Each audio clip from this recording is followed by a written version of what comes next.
Welcome to Long Haul's King of the Road, powered by Peterbilt. Well, we've reached the final episode of the season and it's been a memorable one. Let's take a look back at some of the stories we've heard and people we've met along the way. I'll be sharing some of my favorite moments as your host, and we'll talk about the future of long haul trucking and the industry at large.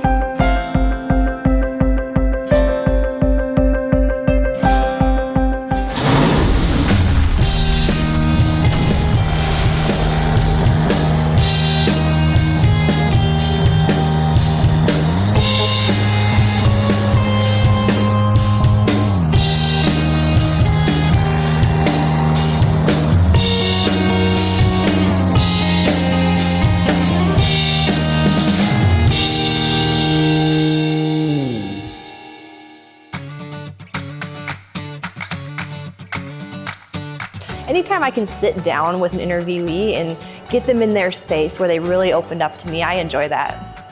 When you start a business, you have to really surround yourself with good people. And you just really like being around them because they're just truly good people. My dad owned a restaurant for about 28 years before he went to work at Long Haul. Talking to Bob Michaels, sitting down in his living room, he broke it down for us on such a level, he was moved to tears. This is something he is so passionate about. And when he started to cry, telling me about how proud he was of his son, and that really resonated with me, thinking about me and made me think of me and my dad. So I thought that was very cool, and it's really an honor to be trusted with those stories. I'm so proud it brings tears to my eyes right now. His mother and I, his sister, we're proud, and how proud I'm beyond words. We have to change the subject or I'm going to be teary-eyed through the whole thing, I suppose. So we started off the season by talking about the history of long haul, where it all began. I went to John Daniel's home to get the skinny on what is long haul? Where did it all begin for him? And it was neat to get that story and sit down with JD, the man. When I was in high school, I was selling farm equipment and I was making good money. Long story short, 9 years later, I had 5 machines, and harvesting was a very tough business. And in the wintertime, I was trucking to help ends meet. Found out that I was making more steady money in the winter trucking. So in 1986, I applied for my authority and I sold the combines and the grain trucks that I had. And I started long haul trucking with 3 trucks. And then we spent the rest of the season exploring what JD built here at Long Haul Trucking, which was pretty cool.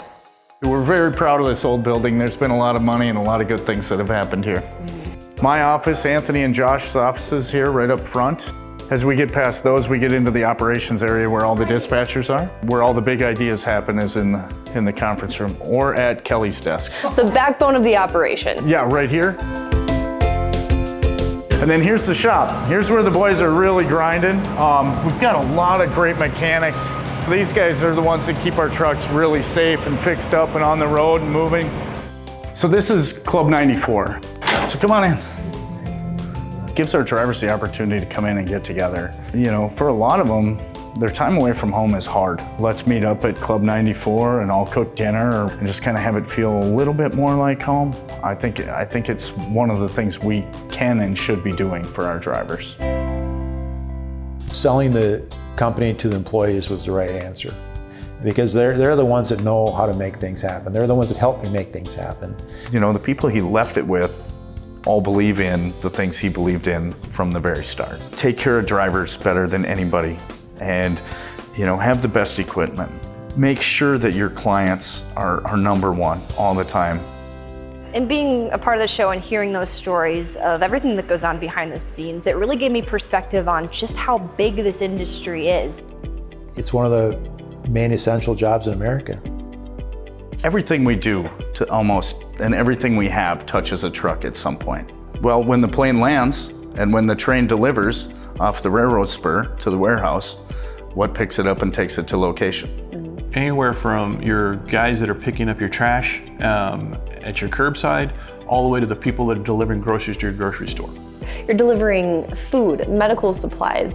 You show up at a racetrack, and that's how your drivers get there. So that has to be exciting for you to go to work every day and knowing you're servicing literally every industry out there.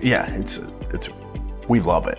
You know, you think of truckers, trucks, life on the road, but there's so much more to it that goes on behind the scenes. So I guess coming away from this season just gave me a renewed appreciation for it all. Yeah, like in the operations side, in dispatch, you can be load planners. You can work in rating and safety departments. There's a lot of office jobs available. You know, fleet managers. There's a lot of different positions in our company. I want the whole country to be proud of long haul trucking and what it does in the trucking industry and what it does for trucking and truck drivers and creating opportunities for individuals to come and be successful. Hopefully in the end, people will recognize the job we did.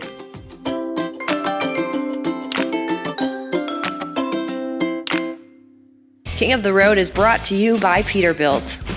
Extreme Trailers, innovation moving forward. And Long Haul Trucking, running on the power of promises kept. Welcome back to Long Haul's King of the Road, powered by Peterbilt.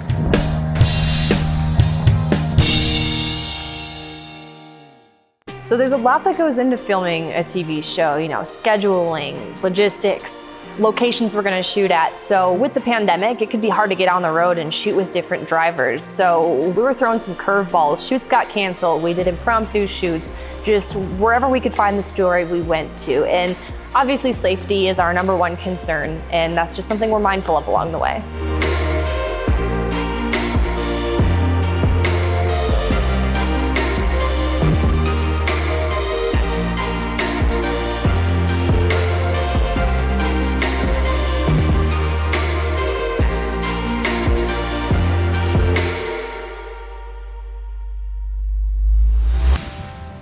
You worry about running into this thing some of the places that you go to. I mean, I'm 71 years old, maybe I shouldn't be out there driving, you know, so older people are supposed to be more vulnerable. Well, you know, you're gonna just stay home and sit in your house? That ain't me. I mean, the truckers have to get the job done, and we're out there still doing it. The industry has gained some attention and some positive attention. So I think that's very important. We've seen glimpses of what it's like when the economy rolls back and the trucks slow down. And recently in COVID-19, things happened and there wasn't toilet paper on the shelves. You know, you got to give them credit. They're out there, you know, most people are all huddled in their homes, and these guys are out there delivering and you know, these drivers delivering medical supplies. You got to give them credit for what they're doing. We have 350 drivers, and none of them stepped back from doing their daily job. They all stepped up and said, what more can I do? Let's take on the challenge and do everything we can to keep this country moving. This season we focused on different themes like family, passion, loyalty. And the people I spoke with at Long Haul Trucking had a lot of great stories and personal insights on each of those themes. At Long Haul here, it is like family, and it's surprising how many families have been a part of Long Haul. Josh and his dad Ray. Josh runs our fleet, makes sure everything's good here at Long Haul with all the trucks and all the drivers. His dad's still an owner-operator here. And seeing that they're good families that are so fun to be part of. And the fact that we've all been there for so many years, like you go through all those milestones with each other. When I think of loyalty, someone like Tiffany Stanky comes to mind, who has just been loyal to Long Haul Trucking since the very early days. I really had no idea. When I took this job, it was because it was 2 miles from my house. I mean, that was the extent of my trucking knowledge at the time. Little did I know it was going to be my home for the next 20 plus years. Her story, like my story, you know, she was a ground up type employee here. They wouldn't be in this industry if they weren't passionate about this trade. They're passionate about their friendships and you know, everything that comes along with being part of the Long Haul family and the trucking industry at large. Well, I think you have to have passion to be successful, because, you know, in anything you do, if you're not passionate about it, you're not going to want it. You know, I don't think you'll put the effort into it. If they're passionate about what they're doing, if they can see that they're having a positive effect somewhere, well, it's fulfilling, right? So The Clutch is a magazine that we started at Long Haul Trucking about 4 years ago. Writing has always been a really big passion of mine, kind of one of my favorite things to do. We want to do this because we celebrate all of the great people that work here. Seeing America is often the big selling point for people to want to get involved in the trucking industry. Seeing the country and getting paid to do it, that's an attraction. And, you know, so many amazing things you see. So how different people live and here and there, and, you know, just architecture, the way the homes are, you know, little things like that. I think it's cool. Yeah, I mean, over the years, you know, we've had husbands and wives that have driven together, and they just see the world. And, you know, along the way, they maybe stop and see their grandkids. Seeing the country, you mentioned that earlier, seeing the country is a big draw for a lot of drivers. Learning about the trucker lifestyle this season, they have so much pride in their trucks, so much pride in their work, and a guy like Gary Schlew, who's been doing this for decades, it's given him a good life, and one that a few of our interview subjects this season have described as the American dream. Absolutely. I wouldn't be where I am today without the trucking, especially the last 28 years at long haul. But I enjoy spending time with my wife and that little 5-year-old that's running around here. I guess those are my hobbies. And probably keeping the truck up as nice as I try to keep it is kind of a hobby too. And that's probably one of the things that drives me to keep on working is I can't imagine not owning one. You know, when you sell your truck, you're not a trucker anymore. So.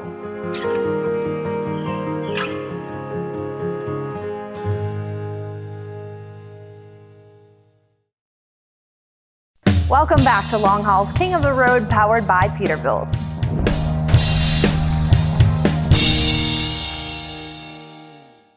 Everyone I spoke with, I asked them, what are your hopes for the future of long haul trucking and the trucking industry as a whole? So here's what they had to say.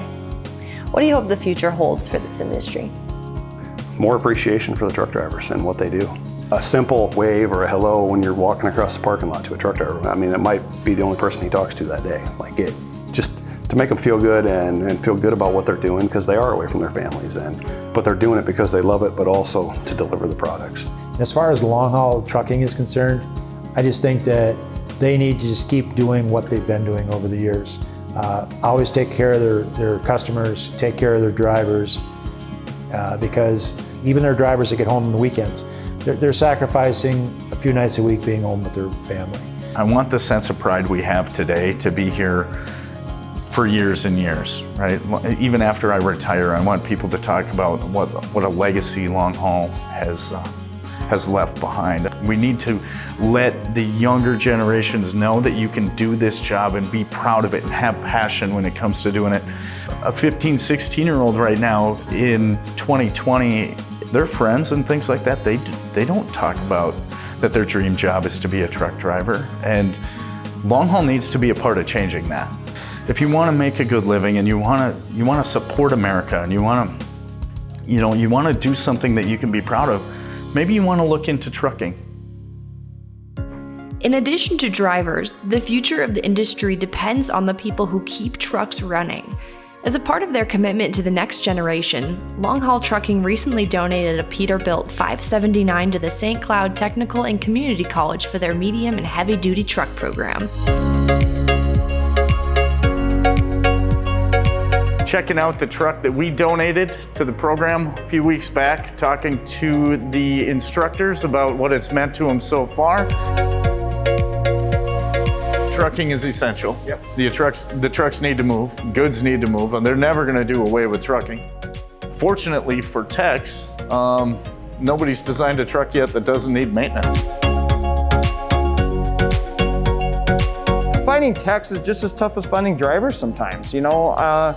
Finding people that want to get into this, you know, that's why getting the message out with what this industry is about, how cool the industry is, and how important they are to our everyday life so we can live through what's going on right now.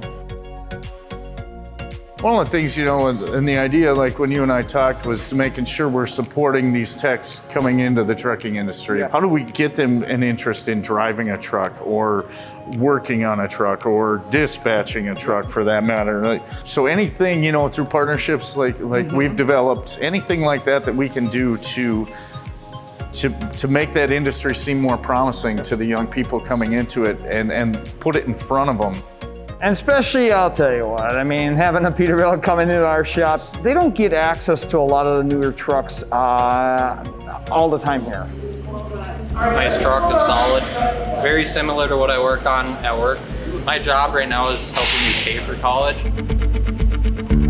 I just fell in love with the big truck program, and I've always loved working on vehicles.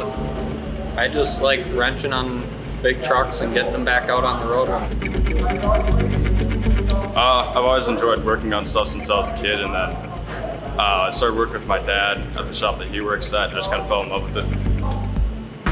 Yeah, I mean, I've never worked on a Peterbilt before, so it'd be something new.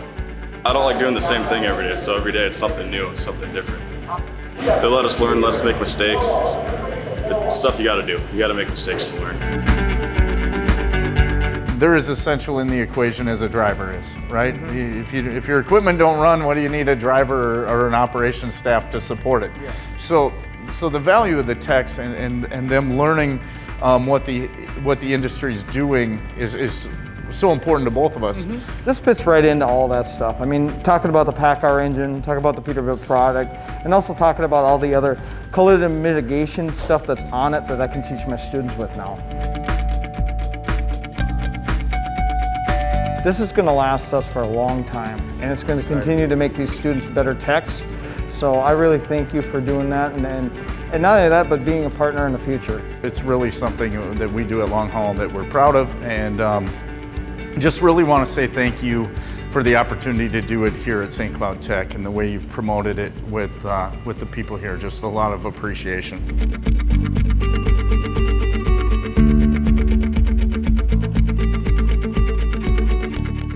King of the Road is brought to you by Peterbilt, Extreme Trailers, innovation moving forward, and Long Haul Trucking, running on the power of promises kept. We're back with Long Haul's King of the Road, powered by Peterbilt.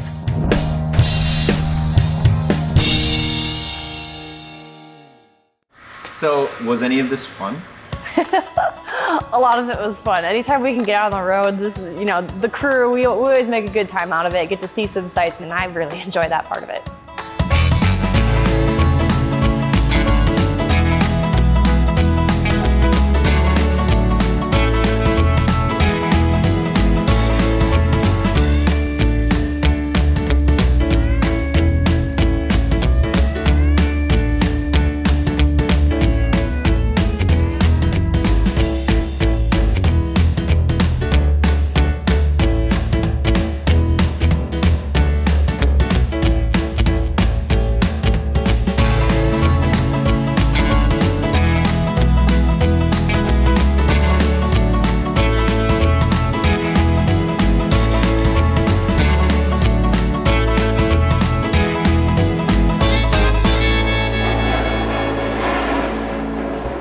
Now, we only have so much time in each episode, so a lot of great stuff doesn't make the cut.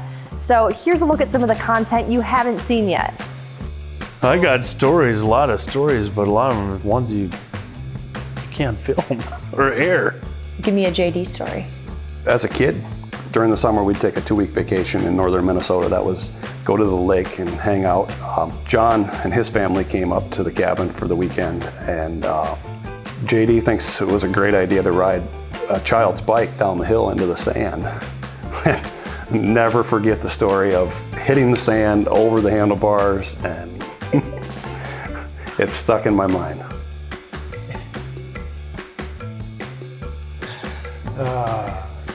That's how they were. They had fun, you know.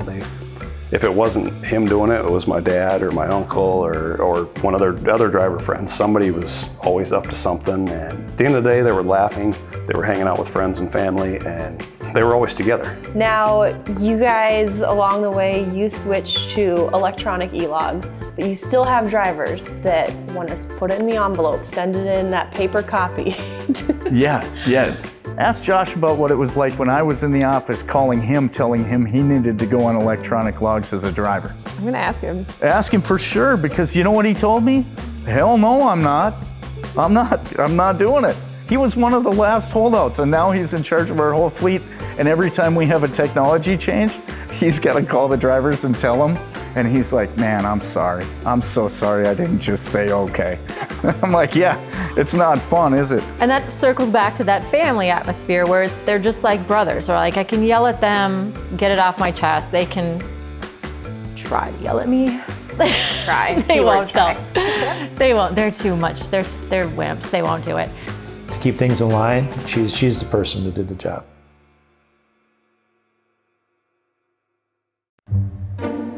Some more? Well, we've reached the final episode of the season, and it's been a memorable one for everyone involved. We're going to take a look back and share some of the stories we've heard and people we've met along the way. We're going to take a look back at some of the moments I'm going to be sharing some of my favorite moments as your host. We'll learn about the future of long-haul trucking and the industry at large. I'll be sharing some of my favorite moments as your host.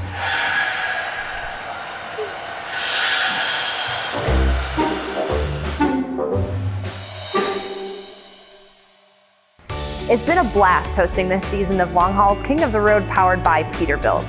I'm Haley Shanley. On behalf of our entire crew, sponsors, and everyone who makes this show possible, thank you for watching.